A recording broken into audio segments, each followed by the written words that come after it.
Bonjour à tous, aujourd'hui nous allons parler d'un sujet qui fait suite à la vidéo sur les microcontrôleurs, les interruptions.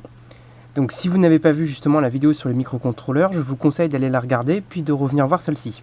Donc qu'est-ce qu'une interruption pour un microcontrôleur ?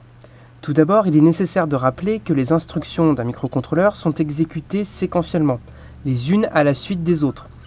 Du point de vue de la programmation, c'est-à-dire une ligne de programme après l'autre. Tout ceci tournerait parfaitement bien si un microcontrôleur ne serait pas amené à interagir avec son environnement.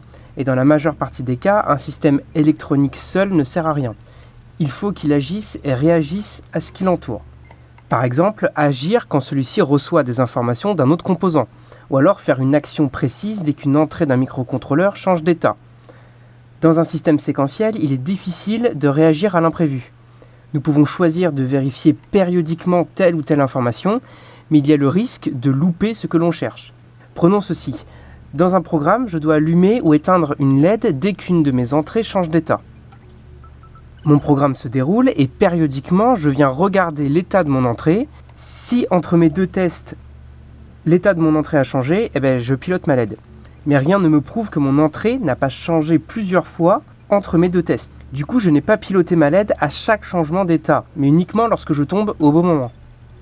Pour pallier à ce problème, nous utilisons les interruptions. Celles-ci ont la priorité sur la séquence d'exécution du programme. Donc reprenons le même exemple. En déclarant le changement d'état de mon entrée en interruption, impossible d'en louper un. Mon programme n'a plus à venir tester périodiquement l'entrée, car naturellement, quand celle-ci change d'état, l'action qui en découle est prioritaire. La séquence d'exécution est comme mise sur pause le temps de réagir à l'interruption. Une fois terminée, la séquence reprend là où elle en était. Faisons une analogie pour mieux comprendre. Je suis chez moi et j'attends une livraison. Sans interruption, c'est comme si le livreur n'avait aucun moyen de me prévenir qu'il est devant ma porte. Donc de mon côté, je vaque à mes occupations et périodiquement, je dois aller vérifier s'il est devant ma porte ou pas. Je risque de le rater et rien ne me dit qu'il n'est pas parti puis revenu. Avec interruption, nous offrons à notre livreur une sonnette. Je vaque à mes occupations sans me préoccuper de mon colis.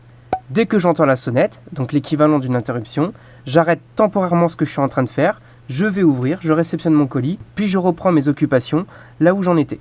Le coup de sonnette est totalement imprévisible étant donné que c'est un événement extérieur qui ne dépend pas de moi. Alors voici quelques exemples d'interruptions possibles avec un microcontrôleur. Une interruption peut se faire sur la réception ou l'émission qui se passe sur les bus de communication, par exemple l'UART. Dès que le micro reçoit des données, il met en pause son programme afin de traiter la réception correctement. Comme on ne peut pas savoir précisément quand nous recevrons des données de l'extérieur, il est indispensable d'utiliser les interruptions.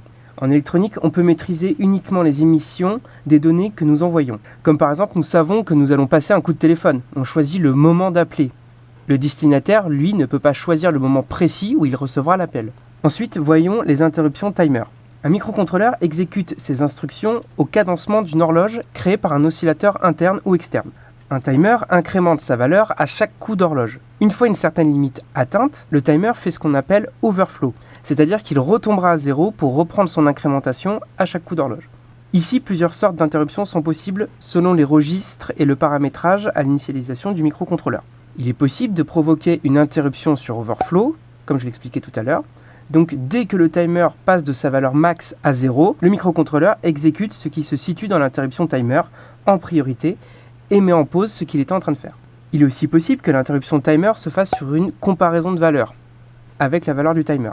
Du coup, dès que le timer atteindra telle valeur, le programme entre en interruption. Donc nous avons vu précédemment aussi les interruptions sur changement d'état d'une pin du microcontrôleur. Ceci peut se faire par exemple sur un front montant, descendant ou les deux, à chaque changement d'état. Voilà, cette petite vidéo sur les interruptions est finie, j'espère qu'elle vous a plu, elle avait pour but de mieux sentir et appréhender leur utilité. En tout cas, n'hésitez pas à laisser un pouce, à vous abonner, à activer la cloche et merci à vous.